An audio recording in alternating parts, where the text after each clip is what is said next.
Yes, here we are recapping the Championship with a bit of FA Cup chat in there as well. This is not the Top 20 podcast, sponsored by Sky Bet and the Sky Bet EFL Building Foundations Fund. It was a weekend in which Coventry, Millwall and Middlesbrough march on, but Ipswich got a little bit stuck in the mud, and Oxford United, again, the only bottom six team to win. And we start at the top of the Championship, where Coventry City made it 5 wins in a row to go 5 points clear. They won 2-0 at Ashton Gate. Yeah, two teams going through very different moments in their season. Bristol City have put themselves in a pretty good spot to try and challenge for the playoffs.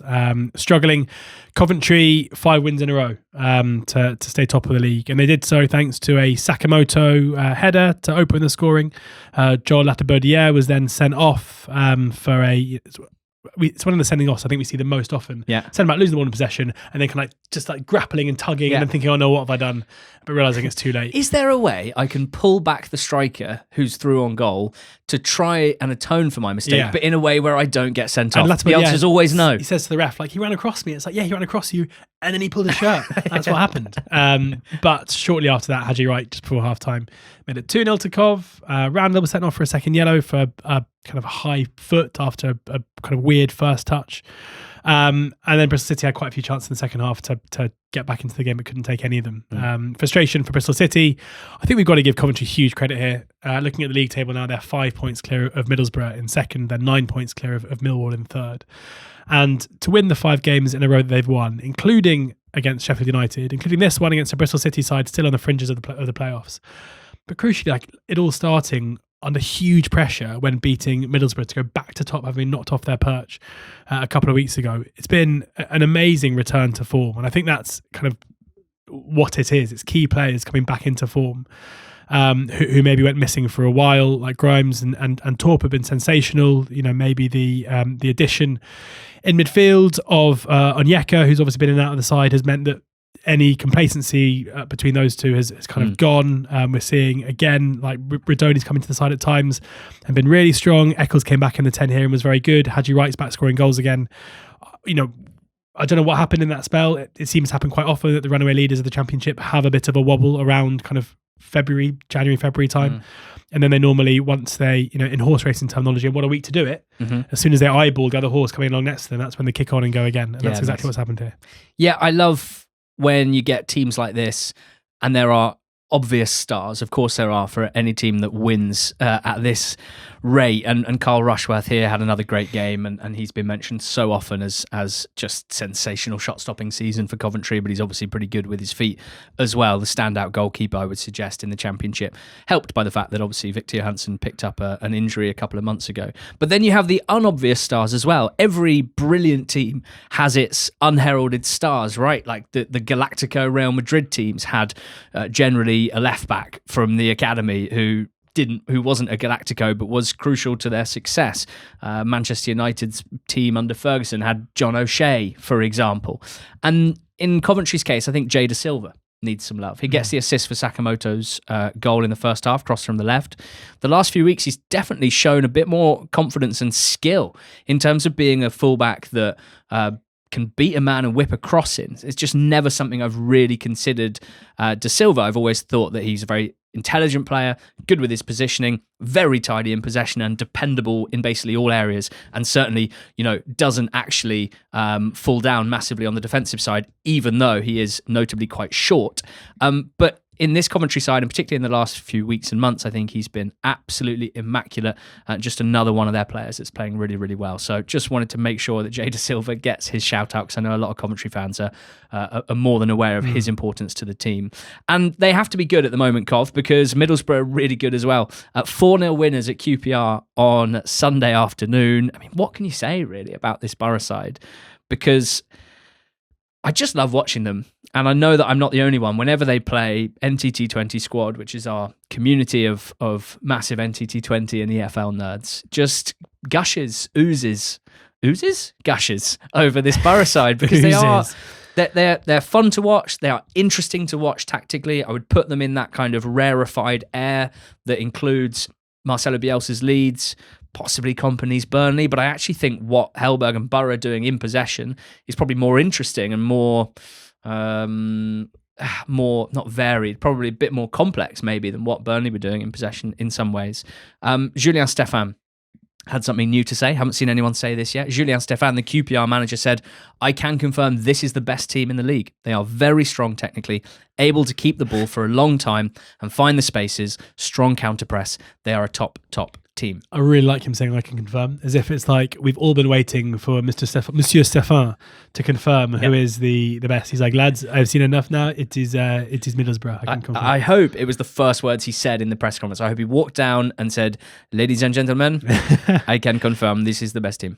It's interesting because when Coventry win the title and have their open top bus parade, I wonder if Borough have theirs because they were confirmed as the best team in the league by Monsieur Stéphan.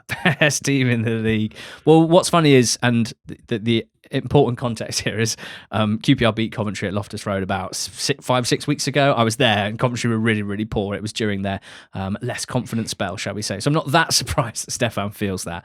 I'm not that interested in a who's the better team discussion. I do expect that Coventry will win the title. I think we can just enjoy both of these teams right now. And the fact, I think for us, to be honest with you, and for a lot of close championship observers, there's joy in the fact that they are not parachute payment teams. And you can say the same about Millwall, who we'll get into it in a second. But great to watch. Morris and Hackney every single time. I mean, Morris completed like 115 passes, barely gave the ball away. Sensational in the build-up to the move that led to a penalty that was scored by Conway. Conway and Strelec both scoring, which is kind of notable because they don't score that much compared to a lot of strikers at the level at top teams. They were both fortunate to an extent. Strelec knew nothing about his goal. It was a Whittaker shot that just hit him on the line and went in.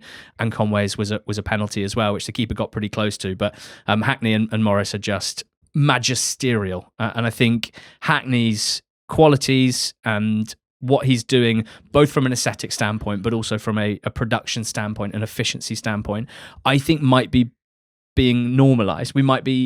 I think people are still underestimating maybe what Hayden Hackney is doing. And I saw a great Twitter graphic this morning. I think the account is called Football Economist. He leads England's top divisions in combined progressions into the final third and line-breaking passes into the final third. So that's passes and carries into the final third. He's not just a passer, but he can get on the ball and drive forward as well. And it's an amazing ability to be able to combine both of those things, work out when the right time is to move it, when the right time is to drive it.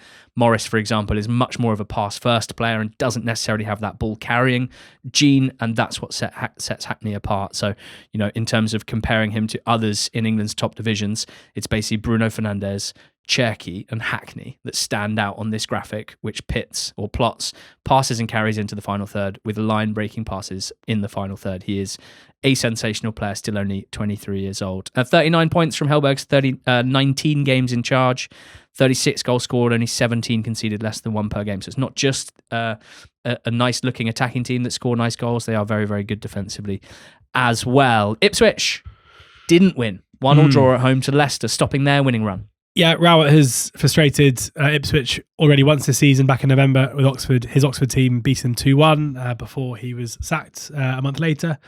And they nearly did it again, or they did do it again, I guess, because it's a big point for them, although it looked for a time like it might be 3 points. Leicester opened the scoring, a really nice finish from a player that isn't really known for his good finishing, Patson Daka, getting first contact on a set piece. You feel with Leicester having appointed Rowett as manager, set pieces are going to be incredibly important to their success. It's one of the reasons why I'm not convinced that he's necessarily a great fit for Leicester. Not to say he won't keep them up, but I do think that a reliance on set pieces when you're lining up with a front four of Fatawu, Reed, Mavididi and Daka isn't necessarily the best way to win points, even though it is with some other teams. But either way, I'm sure they'll be proficient from those situations with him at the helm, and they got their breakthrough in that way. Ipswich had plenty of chances after that. Agueli scored his second goal in as many games with a good finish, and then had a penalty shout, which questionable in terms of whether it could have been a penalty. Dara O'Shea had a few opportunities from set pieces that he wasn't able to convert. A lot of territory, a lot of kind of ball, and I guess Ipswich dominated in every aspect, but didn't create anything overly clear-cut from open play, which will probably frustrate Kieran McKenna. So a good point for Leicester in terms of their survival aims. A win would have been huge. They remain 22nd in the league.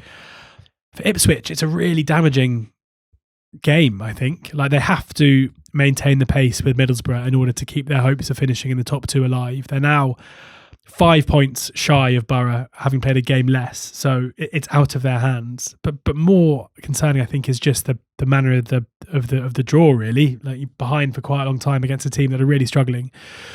Who, yes, they're only in the bottom 3 because of a points deduction, but I think anyone who's seen Leicester in the last few weeks or months knows that they are one of the poorest teams in the league at the moment, and they couldn't really make their dominance count or make their territory and possession count for anything meaningful. So they need to sort it out soon, or I think they're going to be looking at a playoff spot rather than an automatic promotion berth. Now, I feel like Ipswich have had quite a lot of pens already this season. Yeah, they have a league-leading 6 penalties. Someone's got to have the most penalties, so that in and of itself is not that interesting, and it's not a comment on whether they deserve them or not. I'm fairly confident that they did deserve a penalty for Hamza Chowdhury's sort of trip rugby tackle on Cedric Kipre in the 95th minute when Kipre was running onto a cross from the right to the back post. But it was not given. There was a lot of anger in the stadium. I think there were 2 or 3 penalty appeals that Town fans had. So maybe Leicester get away with one in the end. But yeah, as you say, some of Leicester's performances recently have had some encouraging signs, and it's just nice to be able to say that because God, for like 4 or 5 months we were really clutching at straws to say anything nice about this Leicester side. Hull 1, Millwall 3.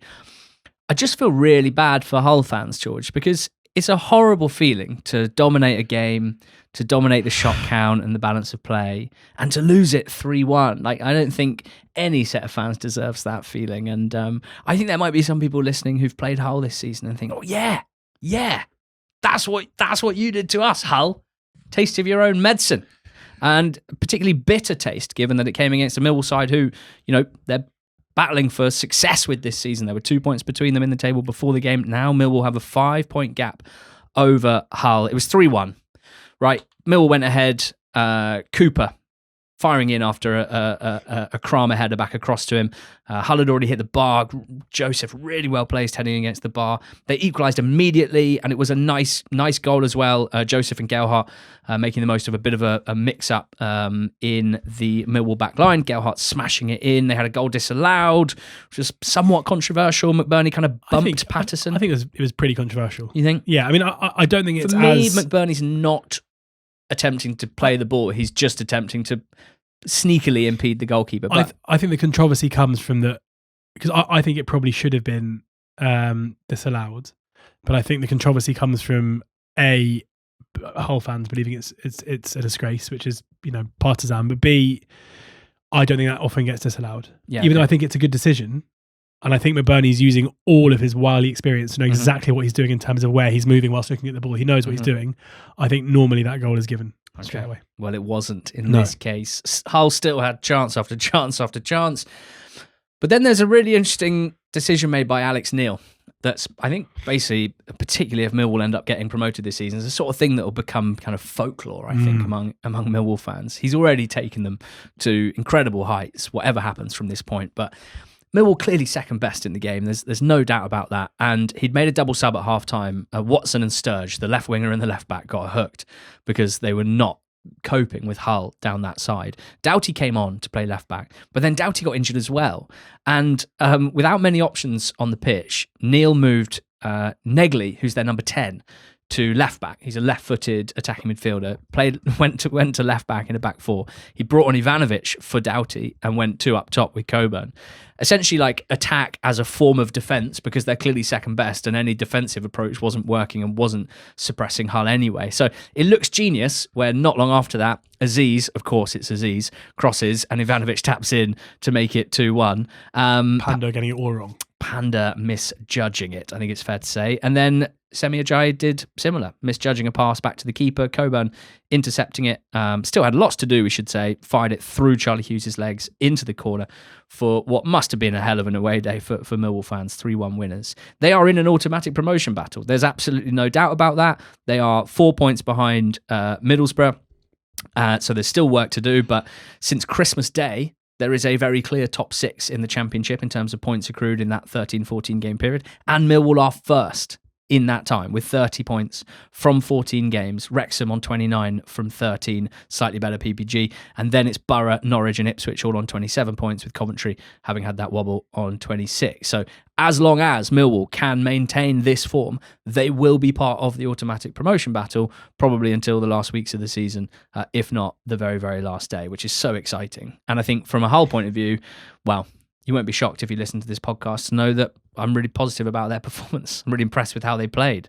I think McBurney, Joseph and Gelhardt as a combination, I really like that. McBurney, so intelligent with such great physical attributes and a great finisher as well. Joseph, the Labrador, just running around all day, every day, physicality and speed. And then Gelhardt, cannon of a left foot, can score from anywhere. You got to get close to him. They are a really nice blend. And if they play like that, they'll be absolutely fine and they'll be a playoff team, no doubt about that. But Wrexham away next is a big one for them. Huge game, that Wrexham game. Yeah. If Wrexham beat them, then Wrexham will go above them with a game in hand. And suddenly they are the team that the team is beneath sixth will be shooting at in the league table. Yeah. And, you know, we've spoken a lot at length on this pod about like Hull sustainability and whether or not they're good enough to finish in the top six or whatever else. The amount of times I've looked at the league table over the last couple of months to be like, are they? And you look at it, you're like, yeah, they've probably got enough points on the board. Whereas now is the first time where you look at it and you're like, well, if they lose that against Wrexham, that'll be 3 defeats in a row.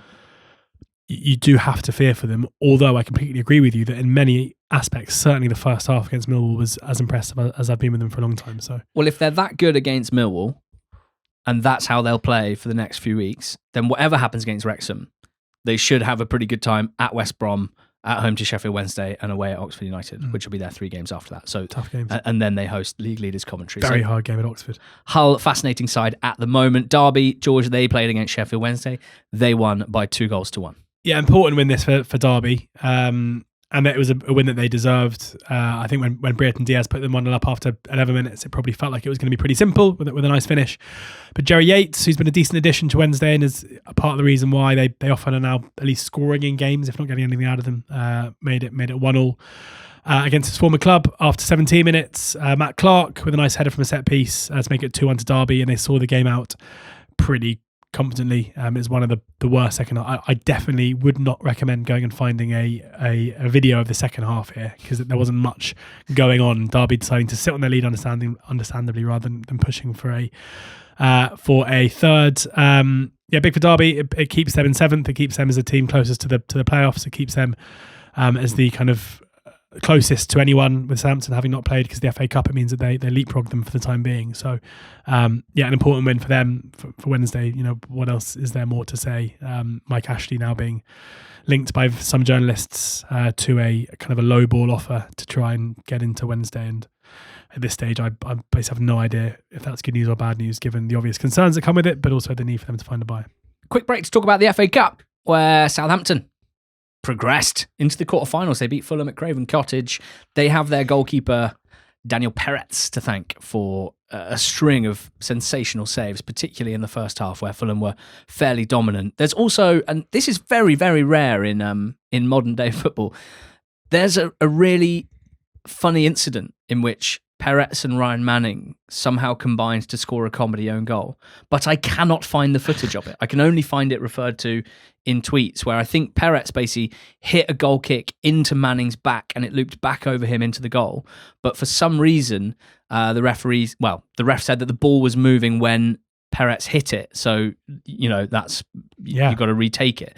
So, but it's any sort of Twitter clips have been banned because of rights, and it wasn't on the highlights package. So weird. I don't know what happened there, but I understand that maybe Peretz and Manning got away with one there. Regardless, it was all about his shot stopping, and then it was about Finazaz winning a penalty and it being scored by Ross Stewart. So Saints, one of 2 EFL teams in the last 8 of the FA Cup, with Port Vale, who we'll talk about in the League One portion of this week's pod. Norwich were pretty well beaten by their former boss Daniel Farke, and Leeds United and Wrexham. Wrexham on Saturday night did not disappoint, did they? At home to Chelsea, they didn't progress, but they absolutely went toe-to-toe with Chelsea in a 4-2 defeat. They were brilliant. They were so good in a weekend that was pretty good for EFL teams, for a couple getting through, as we'll discuss, but also in defeat. They went ahead early. They really took the game to Chelsea. quite amusingly, their horrendous goals were showing up on the bigger stage. Yes. Where Oh my God, their budget, like school I'm AstroTurf really happy goals. it happened because I hope it means that because like How many people watched that goal across the nation? Because it the was on world. BBC and went, what? Yeah, like there's a moment in it where Garnacho scores the ball. For those who haven't seen that, they have these like AstroTurf goals that basically get wheeled out. So they've got like the bar at the back, Such a thick bar at and the base. Garnacho shoots into the goal, and the goal hits this bar on the full and just bounces out again as if it's like hit the post. Back towards halfway. And you see him look around to everyone. Also, must be like, "Yeah, I scored." Like, has anyone realised that I've scored yet? Like, and you have to think. I mean, they may not know enough about the beautiful game, but the owners in the box might have looked at that and thought like, "Yeah, that's not ideal." Yeah. That there's just been a goal scored in our game that no one knows if it's a goal or not. Like, maybe you need to get some proper goals. That's the important Old stuff man that we love to shouts talk about on the pod. over. Get rid of these budget goals, Wrexham. Get some proper. Why don't they have proper goals? I don't know. So weird. We've gone from All losing. the things that are banned. You can't have a pint in a stadium.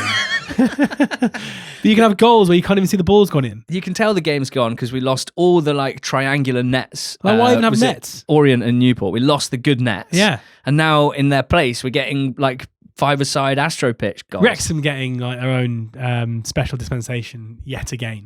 No, joking. But I mean, do please get rid of the goals. But Please don't take that too seriously. And then a couple of either. VAR moments.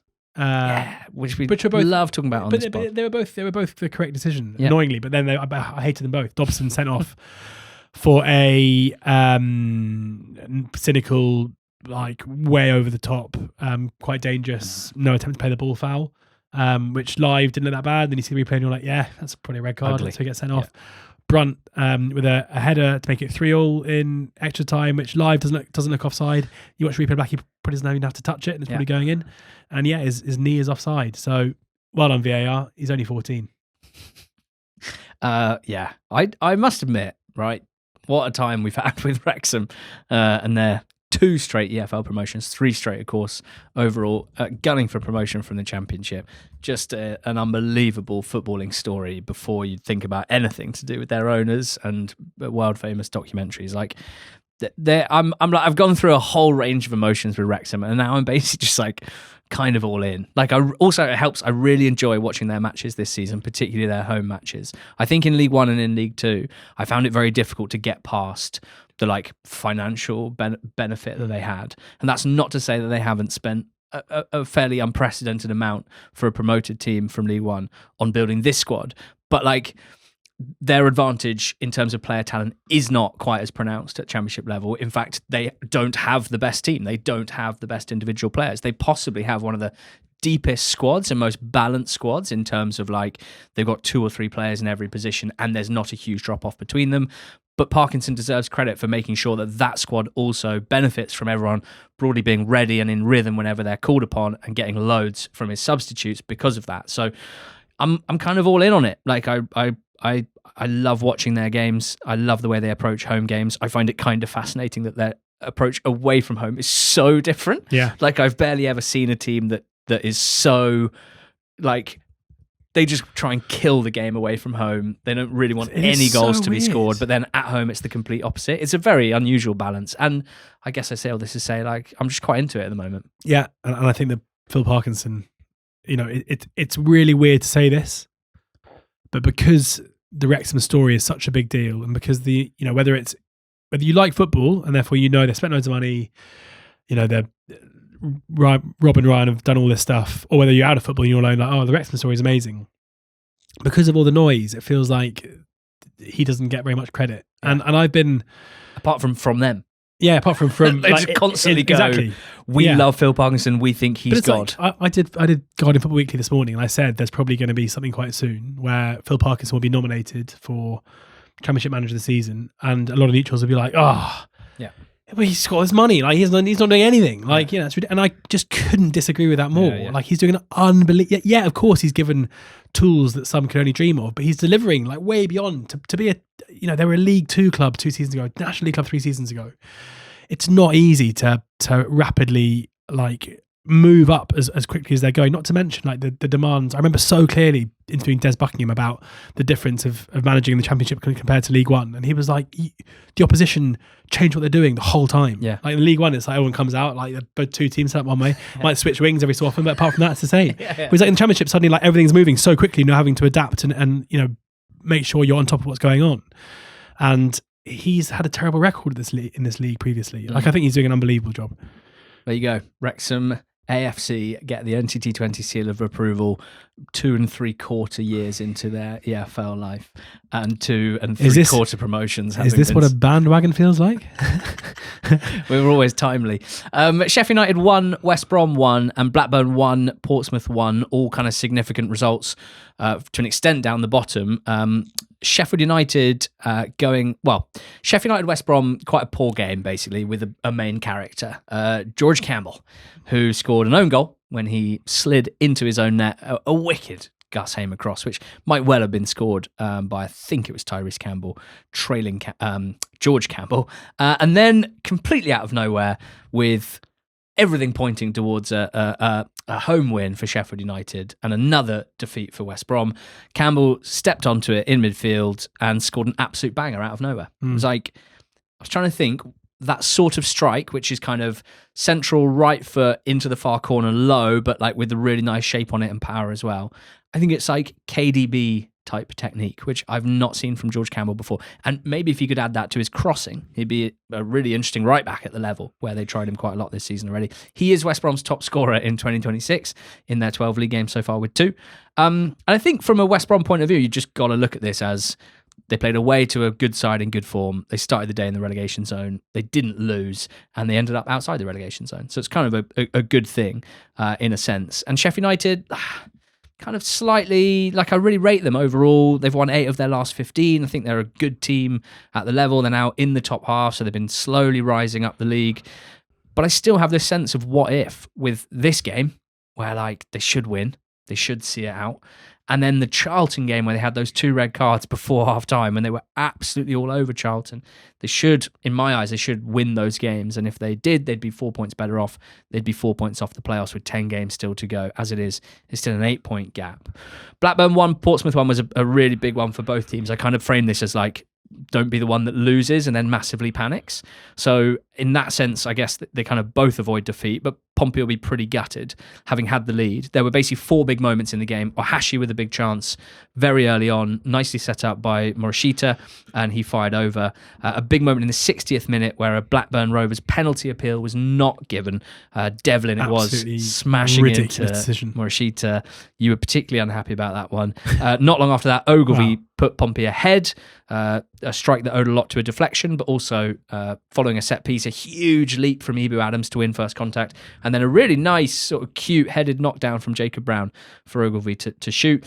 But they didn't win it. They didn't see it out. Hayden Carter heading home to equalise in injury time. That is a massive goal for Blackburn Rovers. They still have to improve their home form because it's 18 points from 19 games at Ewood Park. And both teams really, George, have to keep scrapping because those beneath them, West Brom drawing, Leicester drawing, we've discussed that. Oxford United winning and going back to back. This one was Friday night. PNE 1, Oxford United 3. Just what a night. What a bunch of lads. Just what a night. Oh, you were so happy. Just a few mates in the pub. Yeah. Watching a game. Yeah. A few other yellows there came over and said hello. Yeah. Hello to you. Yeah, it was really good. I loved this. Oxford's last 6 goals have been either directly or indirectly from set pieces. Yep. Which I love because like this, when you've got a team with Kieran Brown in it who scored the 3rd goal and missed a good chance previously, when you've got a team with Michael Helek in it who scored a remarkable first goal, like a free kick where he kind of wrestled and was just stronger than the defender, chested it, and then kind of quite a strange kind of studded finish over the keeper to make it 1-0. Will Lancashire even, who's now got 2 goals in 2 games. This one, the second of the day, coming as he diverted a Stan Mills effort again with his stud into the corner. And the delivery of Cameron Brannigan and the long throws of either Will Vaulks or Miles Peart-Harris. Like it makes sense to do this. This is a team that since coming to the Championship have struggled to create much in open play. It's not a massive surprise when you look at the the quality of the opposition compared to the budgetary constraints and the money spent by Oxford. If Oxford are to stay up this season, then set pieces are going to have to play a huge part in that, and that's what they've done. There are a lot of similarities with what's happened with Matt Bloomfield's kind of early tenure at both clubs, at Oxford, at Luton. He came in at Luton immediately, didn't make a necessarily a huge positive impact straight away. Like the initial run of results was poor. He came into a club that had recruited to play 3 at the back or 3 centre backs, and initially tried to play a back 4. And then when he reverted back to the 3 that they looked to recruit for, the results followed. At Oxford, he came in, had some decent early results, and then went to a back 5, didn't work. Since going back to the 4, things have got a lot better again. A lot of Oxford players who are showing themselves, January additions to be very good. Yusuf Konak is very good alongside Cameron Brannigan in terms of offering some legs in midfield as well as a bit of quality. Jamie Donnelly's emergence into the first team has been massive because he offers a bit of quality on the board as well as being a proper workhorse. And I think that's what's really changed since January. Like Oxford's the physical aspect of the players, both in terms of size, like Donnelly, Pat Harris, all kind of bigger, Konak, bigger guys. McDonnell, not necessarily bigger, but certainly scrappy, but are able to just cover ground way better, and the press looks way more effective. Like a front 4 of Mills, Donnelly, Pat Harris, and Lancashire, like they're 4 big guys, even though they're 4 young guys, and that's very different to having Tyler Goodrum, Shemi Plaheta, Mark Harris. So it's looking better. It's just one of the biggest games in Oxford United's history coming up again. Home to every Blackburn game. Home to Blackburn Wednesday night. I'm looking forward to being there very much. It'll be a huge game for both clubs, really. Poor performance from Preston, which won't have been a surprise to any of their fans, really. They've been in poor form for quite some time. Their flirtation with the playoffs is ebbing away, and they are dropping down the table as a result. They are 14 points above the relegation zone with 10 games to go. So although they will have the memory of last season fresh in their mind, where they finished the season so poorly that they actually got alarmingly close to relegation and it went all the way down to the final day, I'm still confident in saying that there's already enough points, most likely on the board, for Preston to stay up, and certainly probably 3 more points in 10 games will do it. But that may not make PNE fans feel any better, and it's obviously pretty low ambition to just avoid relegation from a point where they were like 7th about 4 weeks ago. But I'm calling it, George. I think Preston North End are on the beach. Beaches. Yes, that sounds nice. I'd like to be on the beach. Yes. Ali, we used to ban each other from taking holidays during the football season just because it was too difficult to keep up to date with the leagues. But that's all changed with NordVPN. Beaches indeed. Yeah, watching sports while you're abroad is no longer an issue. And that's why my time in Spain around the turn of the new year was so seamless. I didn't miss a single kick of football. Live stuff, highlights, all of it. With NordVPN, you can switch your location from anywhere in the world to access the content that you pay for and enjoy at home. I used it to book flights as well to avoid price discrimination. NordVPN's very easy to use. It's one of the fastest VPNs out there. Great for cybersecurity as well. It's just a great and important addition to modern life. And we've got an exclusive discount for NTT20 listeners, a discounted price and 4 extra months for free by heading to nordvpn.com/NTT20. That's nordvpn.com/NTT20. Yes, Swansea City beat Stoke by 2-0. It means that in their last 10 home games, Swans have won 8 and drawn 2. A frankly astounding home record under Vitor Matos. It was a pretty even game, to be honest with you, in the first half. There was a Stoke goal disallowed. Vigouroux impeded by someone standing in front of him when a set piece was headed in. And then it all changed, really, in the 36th minute when Sorba Thomas, the Welsh international, playing here in South Wales, of course, just weeks away from their World Cup playoff game/games. And he got booked. And then I gather from Alex, who's a Swans fan on NTT20 squad, that he almost got booked for a second time, but the ref let him off. But he's kind of fired up. And then he swung in a corner, which led to the disallowed goal. And then I guess he was probably even more fired up. And then he gets challenged strongly by Josh Key in the centre of the park. And there's a little he sort of spins out the tackle, and then Franco's there. And Franco kicks out at him, like very clearly makes a move to kind of flick a leg at Thomas to antagonise him. It works a treat because Thomas then kicks him back.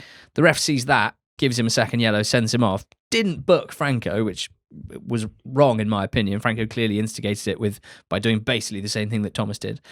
But Thomas showing, just a momentary lack of discipline, which saw him get sent off. And that was really important for the game because Swans just dominated from that point. Stoke kind of crumbled without basically their best player in Thomas, who's been so good for them this season. I will say that Swans seem to have kind of hacked corners, a bit like Arsenal. Corners from the right, where Josh Tyman delivers left-footed, in-swinging delivery to like the near post area, and then one of Vipotnik, Stamanic, Cabango flicks it near post with someone else blocking a defender off so that they get the flick on it. I've seen them score quite a few goals like this. They've scored a lot of set-piece goals in the last couple of months, having scored barely any under Alan Sheehan. The Viper Vipotnik heads in. His 17th league goal of the season, Haji Wright's on 16, now looks like it could be a 2-horse race for the Golden Boot, and it should be a really exciting on that level. But then a wonderful Liam Cullen goal, or just a wonderful Swansea City moment. Cullen picks up the ball 50 yards out. The keeper Simpkins off his line as Stoke are pushing for the win, and Cullen just launches it perfectly over Simpkin into the net, securing the 2-0 win, securing 8 wins and 2 draws in their last 10 at home. Just really good vibes at Swans, which is nice to see. Their next home game is against the league leaders Coventry, so that'll be a chance for them to get a big statement win at home. And they've got away games before then at Pompey and Wrexham. So just an interesting team to keep an eye on, Swansea, even if an improbable playoff charge looks, well, exactly that, somewhat improbable. George, we also had at the Valley, Charlton 1, Birmingham City 0, 2 teams up from League One last season. The Addicts getting the win. Yeah, and deserving it completely. The goal came from Charlie Kalman with a really good finish, having come off the bench, kind of a smart finish. He did well to contort his body to be able to kind of scoot the ball as he did. And it was at a time where Charlton they started with Dykes and Campbell up front and brought on Kalman for Greg Doherty. So went really attacking, and understandably so, because up to that point they've been the better team. Birmingham were really poor.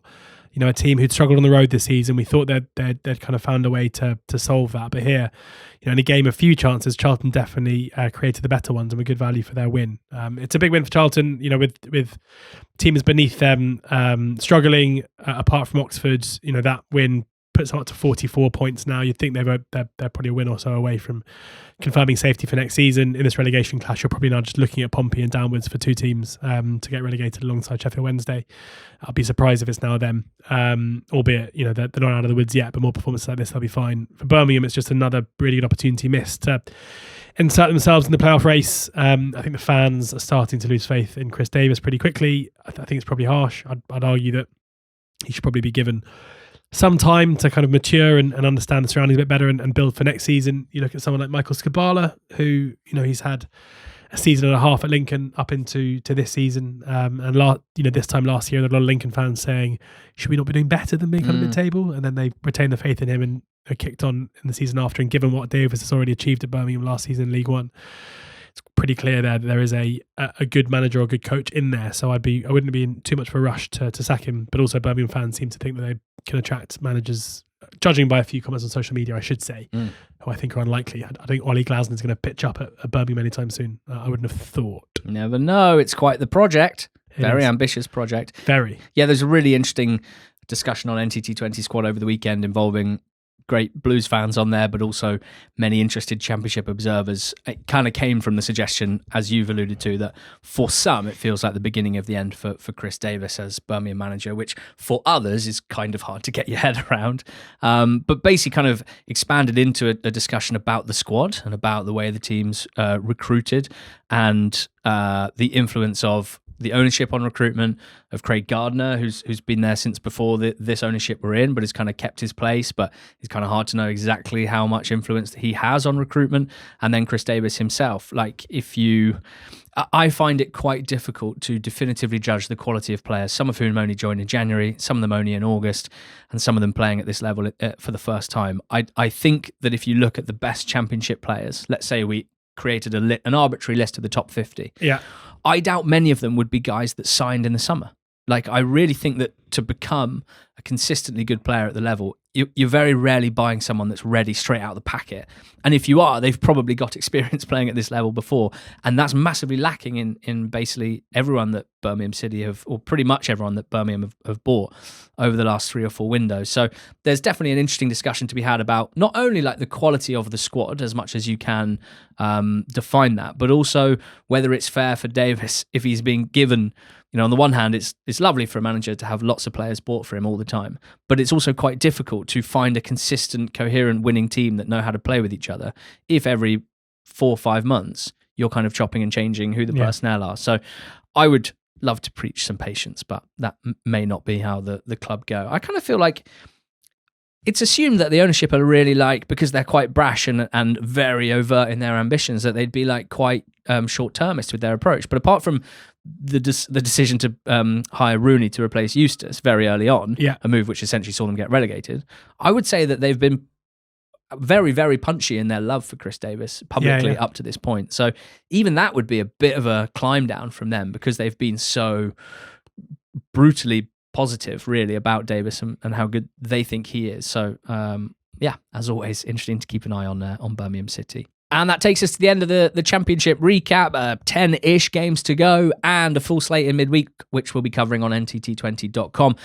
Under the Lights is our podcast for paid subscribers of NTT20.com. It's Monday pod style analysis and breakdown of midweek fixtures. So head there and sign up if you want to hear about what looks to be a pretty tasty midweek in the championship. Cheers and go well.